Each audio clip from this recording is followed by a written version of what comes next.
C'est à la librairie Auréole que j'ai rendez-vous. Hélène m'y attend pour qu'ensemble nous parlions lecture. Bonjour Hélène. Bonjour. Et merci de nous accueillir dans cette très jolie librairie Auréole. Avec plaisir. Ici à Auray. Alors moi j'ai envie de savoir quel a été votre parcours pour en arriver jusqu'ici.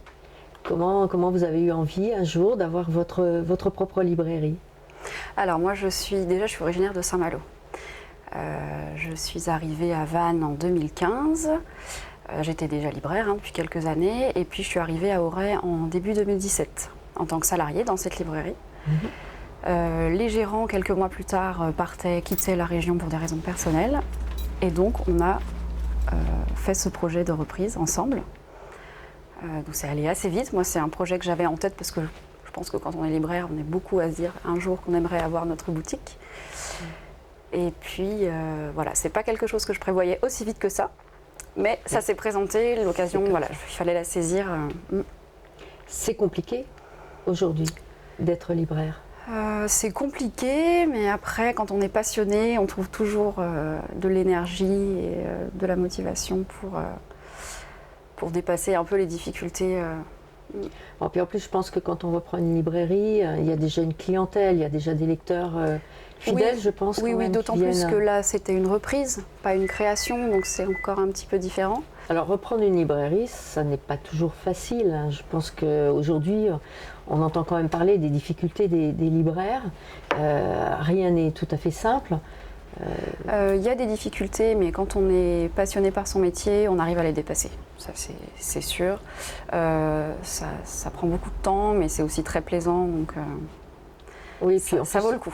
Reprendre une librairie, il y avait forcément une clientèle déjà qui venait, qui était fidèle, je pense. Tout à fait, oui, il y avait une clientèle fidèle. Et quand on leur a annoncé le projet de reprise, ils étaient ravis. Ils étaient ravis que la librairie ne disparaisse pas.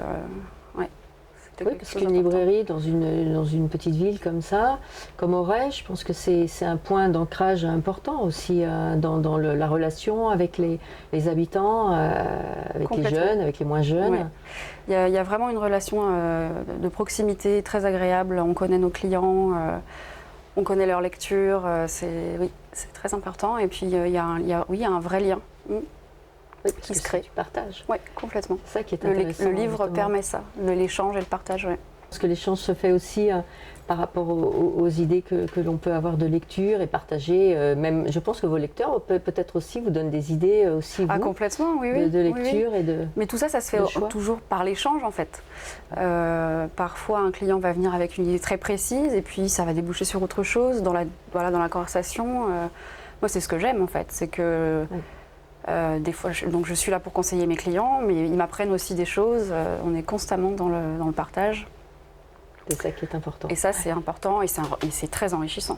Alors, la clientèle qui passe cette porte de librairie, elle est de tout âge? Vous avez des jeunes, des moins jeunes? C'est de tout âge. Après, je pense que comme dans beaucoup de librairies, c'est beaucoup de femmes. C'est vrai, je pense les hommes que sont moins lecteurs. Pas forcément. Ou alors ils reprennent les lectures de leur. C'est une tendance qu'on ressent quand même. Ouais. En jeunesse, on a aussi un public assez important. C'est un rayon qui fonctionne très bien, qui est assez porteur. On entend beaucoup dire, par exemple, que les enfants ne lisent plus. Je pense que c'est pas du tout vrai. Le rayon jeunesse est un des rayons qui fonctionne le mieux dans beaucoup de librairies, quoi. Donc, c'est bien aussi. Ouais. Bon, Hélène, évidemment, dans cette librairie Auréole, régulièrement, en tout cas pendant certaines périodes de l'année, vous recevez des auteurs en dédicace? On reçoit des auteurs, donc principalement l'été. C'est vrai que la saison touristique est propice aussi. Il y a beaucoup de fréquentation à Auray, c'est sympa. Le petit rituel, c'est de recevoir un auteur le lundi matin, jour de marché. Ah oui, on peut installer l'auteur dehors au soleil, c'est très agréable. Et puis il y en a plus ponctuellement tout au long de l'année. Ouais. Donc ça, c'est aussi des moments forts parce que le public qui vient à la rencontre des auteurs, c'est toujours des moments de partage assez exceptionnels.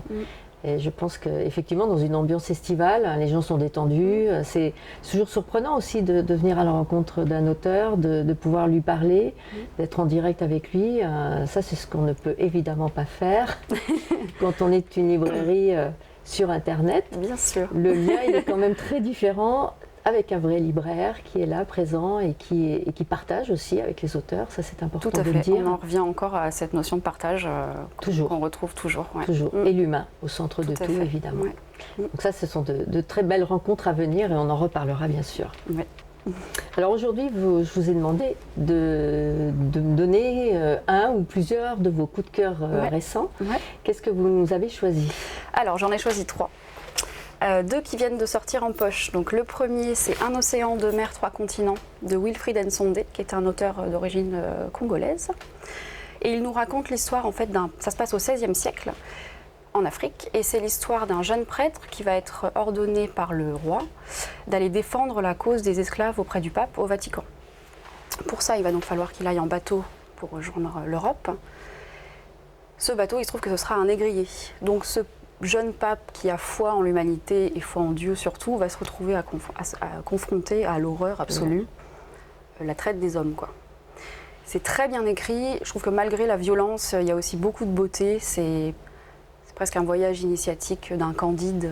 Très agréable aussi, le discours de Fabrice Caro. Beaucoup de gens le connaissent parce qu'il fait aussi de la bande dessinée. Oui. Il a écrit ce roman qui raconte l'histoire d'un homme d'une 40aine d'années qui est en train de déjeuner chez ses parents avec sa sœur et son futur beau-frère, puisque la sœur va se marier. Et le beau-frère demande à cet homme de faire un discours au mariage, parce que ça ferait tant plaisir à sa sœur, quand même. Alors là, pour lui, c'est la panique totale. Il aime sa sœur, mais ils ne sont pas très complices, donc il ne sait pas trop ce qu'il va pouvoir raconter. Et surtout, lui est en plein chagrin d'amour. Il est à table, il n'a qu'une obsession, c'est de regarder son portable sous la nappe s'il n'a pas un message qui va arriver. C'est très amusant, c'est décalé, on rit beaucoup et on est aussi beaucoup ému. Il y a des très jolis passages, beaucoup plus nostalgiques sur la vie, sur le temps qui passe, sur le couple. C'est une petite merveille. Une pépite, bien à découvrir. Et le dernier coup de cœur? Et le dernier que je viens de terminer, c'est Vis-à-vis de Peter Swanson. Bon, c'est du thriller. Et c'est l'histoire d'un couple qui emménage dans une petite rue, dans une petite ville en banlieue de Boston. Ils vont un jour dîner chez leurs voisins, ils font la rencontre des voisins lors d'un barbecue. Et puis la jeune femme, quand elle visite la maison, voit un objet sur la cheminée. Et là, elle comprend qu'elle sait qui est l'assassin d'un meurtre qui n'a jamais été résolu 2 ans auparavant. Une belle entrée en matière. Oui. Et alors surtout, donc elle va devenir complètement obsessionnelle avec ça, les espionner, essayer de savoir ce qui se passe, essayer de le démasquer en fait. Mais lui, on va avoir aussi son point de vue. Et on va se dire, mais en fait, est-ce qu'il n'est pas un peu victime de la paranoïa de cette femme? Donc pendant tout le livre, on se demande qui on doit croire. C'est vraiment très agaçant, mais c'est aussi très plaisant. Jusqu'à la fin, on ne peut pas le lâcher. Ouais, complètement. Très bien. Merci Hélène. Merci pour à vous. Ces coups de cœur. Merci. Que ça nous donne très envie de découvrir. Cette émission s'achève sur ces lectures conseillées et j'encourage chacune à venir pousser la porte de cette librairie, de rencontrer Hélène et de venir discuter autour de lectures à découvrir à ses côtés. Je vous dis à très bientôt, bonne lecture, bon vent pour la librairie Auréole. Merci à vous. Merci.